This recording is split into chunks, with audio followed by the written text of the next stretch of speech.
اتحداك تقدر تعبر عن الموقف ده بالانجلش. تخيل يا صاحبي ان انت شغال في بيئه عمل والناس اللي فيها ناس مش سالكين كده، كلهم عندهم الاستعداد يعملوا اي حاجه سواء غلط او صح علشان يوصلوا، يعصفر زميله، ينسب شغل زميله ليه، يعمل اي حاجه علشان يوصل. ممكن نوصف البيئه دي بالانجلش ازاي؟ هتقول لي سهله، هتقول it's a harsh and competitive workplace. harsh يعني صعب، competitive معناها تنافسي، يعني المكان ده مكان صعب وتنافسي، والبيئه اللي فيه بيئه مش مريحه وما تساعدش على العمل. ليه بقى تقول الكلمات الصعبه دي لما انت ممكن تستخدم تعبير سهل جدا وبسيط جدا وانت اوريدي عارفه؟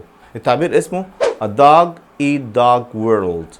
a dog eat dog world. افتكروا دايما كده يا صاحبي انه مجموعه دوجز كانهم بياكلوا في بعض، يعني بيئه العمل اللي بالشكل ده كانهم دوجز بياكلوا في بعض. انت بقى شغال في dog eat dog workplace ولا شغال في good workplace؟ Let me know in the comments. Dog eat dog. Dog eat dog here? No, that's not what. Well, it's dog eat dog world. Dog eat dog world, man. It's a dog eat dog world. It's a dog eat dog world. It's a dog eat dog world. It's a dog eat dog world.